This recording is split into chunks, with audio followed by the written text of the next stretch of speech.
ভাই ভাই সাইজান রাতি লিয়ে না খাতা তো মাটি চুরি করে ভাই চান ওইচান এ রাতি তুই এর কারণে মুতলে মাটি কাটস কি এটা তো আঙ্গু জায়গাতে মাটি কাটলে সমস্যা কিতে? তোর কান্ডা ফটালে এই জায়গা কি তোর একলা তুই যে মাটি কাটতে আসিস তুই আর অনুমতি লইছিস ভাই এত হত্তি দিন এত মাটি চুরি করে লইছে কি এত কিছু একটা করেন আর বাবুরি এতন তুই কোদাল মাটি নিতে পারছি ঘর লেফানো লয় এটা কে খাত করে লেছি আর এই জায়গা তো আঙ্গু বাপের জায়গা আমনে লাগলে আমনেও নেন সমস্যা কিতে? দেখছিস নে ভাই তার মুখে মুখে তক্র করে এ তো কত খারাপ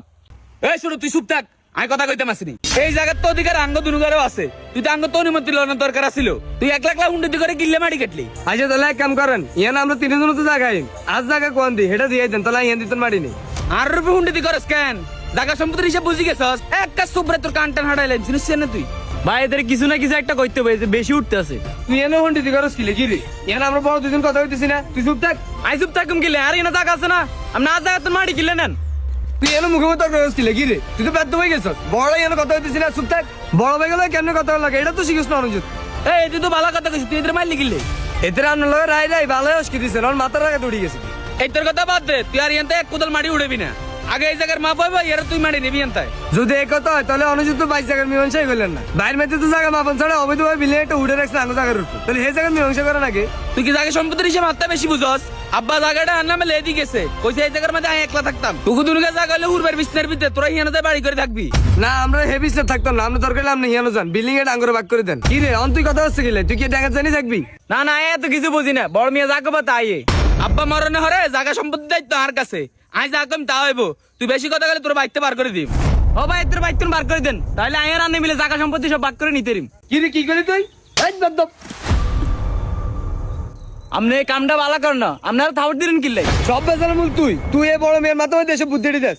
আপনার আজকে আর থাউট দিয়েছেন না এটার ফল কিন্তু ভালো হইতে না চাইেন আবার তুই মুখ থাকবে কি রে দেখ বেটা এত না আমনে এতে এসে বুট ঢুকাইতেছেন মাথার মধ্যে নিজে খারাপ তো হয়েছে না অলগ এতেরও খারাপ করতে না আই খারাপ এই বেদব তুই কাল্লা কথা আই তোর বড় ভাই না কথাবার্তা সব দিনই ক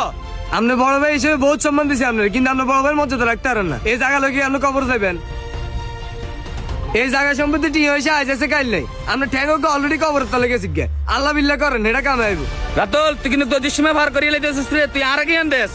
মাঝে মধ্যে ছোট করতে কিছু শিকার আছে আমরা তুমি মাথার মধ্যে সমস্যা হয়ে গেছি ঠিক আছে তোকে জায়গা সম্পত্তি লাগবে তো আমি বাইতে বাড়ি যাই তোরা কোনো কথা আইস আপনি গিলে বাইতেন বাড়ি যাবেন আপনার ভালো লাগতো না আর কত আমরা তিনও ভাই এনে মিলেছিলি থাকতো ও মাগো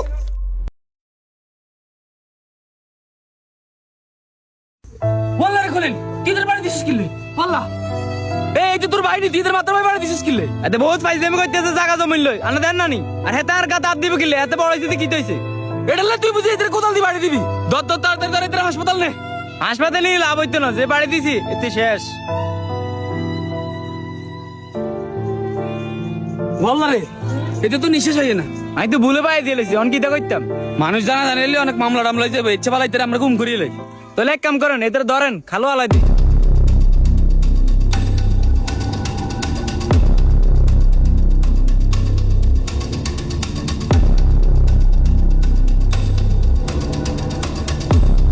সম্পত্তির লোভে আমাদের সমাজে প্রায় সময় এরকম ঘটনাগুলো ঘটে থাকে আমরা সকলে একটু সচেতন হলে এই সমাজে আর কোনো ধরনের সম্পত্তির লোভ হানাহানি কাটাকাটি থাকবে না এই দুনিয়া ক্ষণস্থায়ী তাই আমাদের সকলেরই উচিত সম্পত্তি এবং টাকা পয়সার লোভ না করে সকলে একসাথে মিলেমিশে থাকা।